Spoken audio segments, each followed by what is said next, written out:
Coffee நல்லா சூடா இருக்கு, அத்தைக்கு எடுத்துன்னு போய் கொடுப்போம். அத்தை அத்தை என்னங்க காஃபி? ஏண்டி நான் இங்க என்ன பண்ணி நிற்க உனக்கு கண்ணு தெரியலையா? ஏன் மேடம் கொஞ்ச நேரம் நிற்க மாட்டீங்களோ காப்பி கையில் பிடிச்சின்னு? அத்தை அத்தை ஏழை விட்டு நிற்க. அதுக்குள்ள அத்தை காஃபி ஆறிடும், அதான். ஏன் ஆறுனா என்ன இப்போ மறுபடியும் சூடு பண்ணி எடுத்துன்னு தர மாட்டியா? முக்கியமான விஷயம் ஒன்று பார்த்து நிற்கும்போது அத்தை அத்தை அத்தைன்னு வந்து காதுகிட்ட நின்று கத்தின்னு இருக்கா. இல்லை அத்தை, நீங்கள் காஃபி குடிச்சிட்டு மாத்திரை போடுவீங்களா, அதனால தான் காஃபி எடுத்துன்னு வந்தேன். அப்படியே ரொம்ப அக்கறை தான். இங்கே வச்சுட்டு போ, நான் எடுத்துக்கிறேன். சரி அத்தை. காலையிலே எதுக்கு இவங்க இவ்வளோ டென்ஷனாக இருக்காங்க தெரியலையே? ஒருவேளை இவளுங்க எதனா டென்ஷன் ஏற்றி விட்டுருப்பாளுங்களா காலையிலேயே வாயை வச்சுன்னு கம்முன்னு இல்லாமல்? இவளுங்க தான் எதனா பண்ணியிருப்பாளுங்க, அந்த கோதை தான் என் மேலே காட்டுறாங்க. வாயை வச்சு நான் அமைதியாக இருங்கடின்னு சொன்னது கேட்டால் தானே அவளுங்களால இப்போ நான் போய் திட்டு வாங்கினாரேன். கொஞ்ச நேரம் எங்கன்னா அமைதியாக இருக்காளுங்களா? நான் சொல்கிறதையும் கேட்க மாட்டாளுங்க, அவளுங்களும் அமைதியாக இருக்க மாட்டாளுங்க. காலிலேருந்து ஆளே காணுமே, எங்கே போனாலுங்க தெரியலையே. இவ்வளோ நேரமாக தூங்குறாளுங்க? இல்லையே, மாமியார் அப்பயே எழுப்பி விட்டுருப்பாங்களே. இன்னும் கிச்சன் பக்கம் ஆளே காணோம். எம்மா காலை வலிக்குதே. இந்த வீட்டில் எங்கன்னா கொஞ்ச நேரம் உட்கார விடுறாங்களா?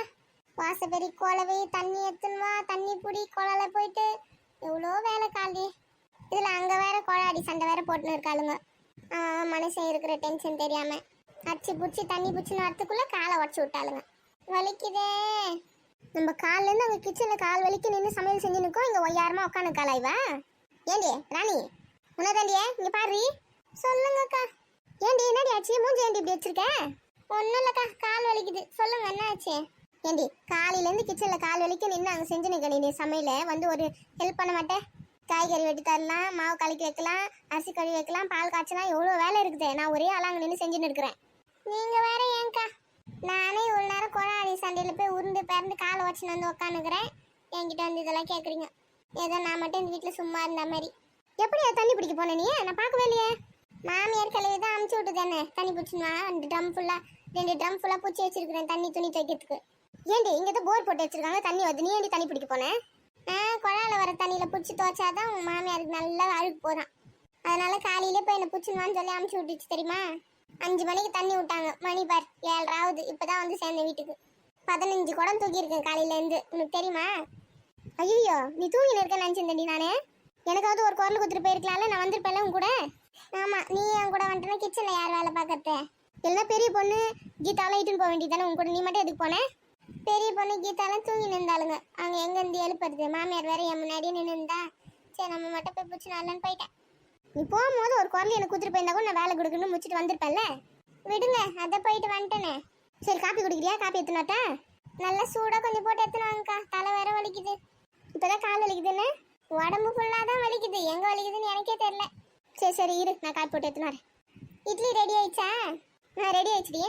காப்பி குடிக்கிறியா சாப்பிட போறியா? அப்படியே 4 இட்லி வச்சு எடுத்துனாங்க, காப்பி எடுத்துனாங்க. பசிக்குது வேற. சரி எடுத்துனாரு. நீங்கள் சாப்பிட்டீங்களா?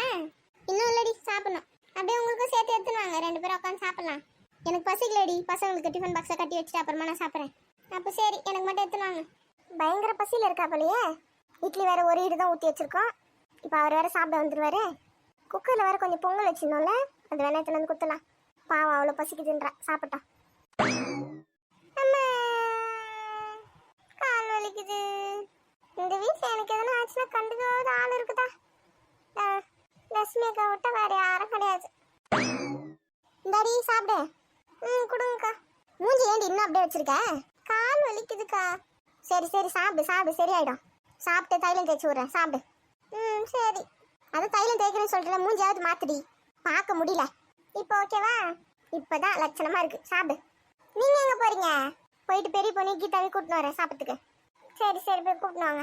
நீங்க சாப்பிடலையா? அப்போ இருடி, அவளுங்களை கூட்டிட்டு வந்து அவளுங்க கூட சேர்ந்து சாப்பிடலாம். நீ சாப்பிடுரு, நான் போய் கூட்டின்னு வந்துடுறேன். சரி போய் கூட்டின்னு வாங்க.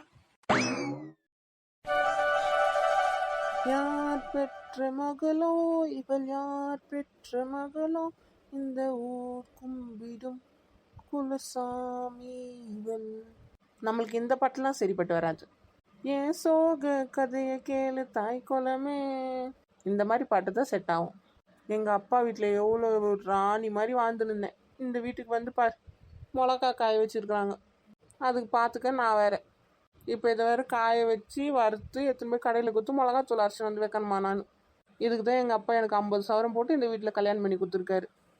என்னடா இது, என்னை கல்யாணம் பண்ணி இங்கே தொத்தி விட்டு அவங்களாம் நிம்மதியாக இருக்காங்க. நான் தான் இந்த கிளவிக்கிட்ட வந்து மாட்டிக்கின்னு அப்படா அதை அவஸ்தைப்பட்டுன்னுக்கிறேன். இதுக்கெல்லாம் ஒரு வீடியோக்காரன் என்னைக்கு தான் வருவோன்னு தெரியலையே. ச்சே, ஒழுங்கா அப்பவே எங்கள் அப்பா படி படி படினார். நான் எங்கே கேட்டேன். அப்போவே இன்னொரு டிகிரி போட்டு முடிச்சிருந்தேன்னா நானும் எங்கன்னா கீதா மாதிரி வேலைக்கு போயிருந்துருக்கலாம். இந்த மாதிரி வீட்டு வேலை செஞ்சுருக்க தேவையே இல்லை. நான் பச்சை படிப்புக்கு ஏற்ற மாதிரி ஒரு வேலை கூட கிடைக்கல எனக்கு. இங்கே வந்து மாட்டிக்கினேன். ஒரு நாள் மாறும். பெரிய பொண்ணு, யார் இது? சொல்லுங்கக்கா. நீ என்னடி பண்ணி எனக்கு மிளகா வச்சுன்னு? அதான் அத்தை கிழவி இருக்குல்ல, அது என்ன மிளகா தனியாக காய வைக்க சொல்லிக்குது. காய மட்டும் வைக்கக்கூடாதான், காய வச்சு வறுத்து மிளகா மிஷினில் போய் கொடுத்து அரைச்சி எடுத்துகிட்டு வந்து வைக்க சொல்லிக்குது. இன்னைக்கு எனக்கு இதுதான் வேலையா. ஏண்டி பார்த்து கண்ணில் கிண்ண கையை வச்சிடாதே, அதோட அவ்வளோதான். அதெல்லாம் வைக்க மாட்டேன். சரி ஏந்து வா சாப்பிடலாம். என்ன செஞ்சுருக்கீங்க? பொங்கல் இருக்கு, இட்லி இருக்குது. உனக்கு என்ன வேணுமோ சாப்பிடுவா. வடை கிட்ட எதுவும் சொல்லியா? அது எப்படி சுடாம செஞ்சிருக்கேன்டி. மசால் வடையா ஓட்ட வடையா? ஏண்டி உளுந்து வடைடி, அது பேரு உளுந்து வடை தான் செஞ்சிருக்கேன். அப்போ சரி வாங்க போய் சாப்பிடலாம். மிளகா நல்லா பரப்பி விட்டு காய் வை, அப்பதான் காயும். அதெல்லாம் வந்து காய வச்சுக்கலாம்க்கா. ஏண்டி இது காய் வைக்கிறதுக்கு எவ்வளோ நேரம் ஆகும்? போய் தள்ளு, நான் காய் வைக்கிறேன். ஐயோ வேணாம் நீங்கள் கிட்ட வராதீங்க. ஏண்டி? டக்குன்னு மாமியார் கிளி வந்துச்சுன்னு வச்சுக்கோ, அப்புறம் நான் தான் சேர்த்து திட்டு வாங்கணும். நானே காய வச்சுக்கிறேன். நீ காய வைக்க சொன்னா மிளகால விளையாடின்னு இருக்கிற, கையெல்லாம் எரிய போகுது பாரு. நான் காய வச்சுட்டு வரேன்க்கா, நீங்கள் போய் எல்லாத்தையும் எடுத்து வைங்க போங்க. போய் அப்படி கீதாவையும் கூப்பிடுங்க சாப்பிட்றதுக்கு.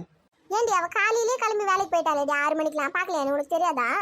6 மணிக்கெலாம் வேலைக்கு போயிட்டாளா? ஆமா, நான் தான் டிஃபன் கட்டி கொடுத்து அமுச்சு விட்டேன். அவள் மட்டும் பார்த்தீங்களா உஷாராக மாமியார் கிளவி ஏந்துக்கிறதுக்கு முன்னாடி கிளம்பி வேலைக்கே ஓடி போயிட்டா. எங்கன்னா வேலைகளை வச்சிட போகிறாங்கன்னு. ஏண்டி அவ வேலைக்கு போகிற இடத்துல எதனா வேலை இருக்குண்டியே, அதனால சீக்கிரம் கிளம்பி போயிருப்பா. இதெல்லாம் மாட்டி பேசுவேன். நீ வேறக்கா, 8 மணிக்கு தான்க்கா அவளுக்கு ஆஃபீஸே ஓப்பன் பண்ணுவாங்க. அவள் எதுக்கு 6 மணிக்கெலாம் போனா? இன்னைக்கு எதனா கொஞ்சம் வேலை எக்ஸ்ட்ராவாக இருந்திருக்கும், சீக்கிரம் வர சொல்லியிருப்பாங்க, அதனால போயிருப்பா. ஆமாம், நீங்கள் தான் வச்சுக்கணும் அவளை. போங்க. எல்லாரும் தப்பா நினைக்க கூடாதுடி. நீங்கள் வேணால் நினைக்காம இருங்க, என்னால் சந்தேகப்படாமல் இருக்க முடியாதுப்பா யார் மேலேயும். எனக்கு எல்லாரையும் ஒரு சந்தேக கண்ணோடையே தான் பார்க்க தோணும். உஷாராக இருக்கணும், இல்லை நம்ம தலையிலே குல்லாப் போட்டுருவாங்க. நானும் பேசாமல் எங்கன்னா வேலைக்கு போகிறேன்க்கா. கீதா மாதிரி காலையில் ஏந்தம்மா குளிச்சம்மா சாப்பாடு வாங்கி கட்டிக்கின்னு போயின்னே நம்ம ஒரு ஹேண்ட் பேக்கும் கூலிங் கிளாஸ் மாட்டிக்கின்னு ஸ்கூட்டியில் ஜாலியான லைஃப். நம்ம சம்பாதிச்சோமா நம்ம இருந்தோமா போயின்னே இருக்கலாம். நம்மள யாரும் ஒரு கேள்வி கூட கேட்க முடியாது. நீ சொல்றதுல கல்யாணம் ஆகாத வரையும் ஓகேம்மா. அதுக்கப்புறம் குழந்தைங்க, புருஷன், பசங்க, மாமியார், நாத்தனார், இவங்க அவங்கன்னு எல்லாரையும் பார்க்கணுமே. ஏக்கா நம்மளந்தாங்க முதல்ல நம்ம பார்த்துக்கணும், அப்புறம் தான் மற்றவங்கெல்லாம். நீ பேசுறதெல்லாம் கேட்க நல்லா தான் இருக்கு. இதெல்லாம் நடைமுறை வாழ்க்கைக்கு சரிப்பட்டு வராது மாத்தாயே.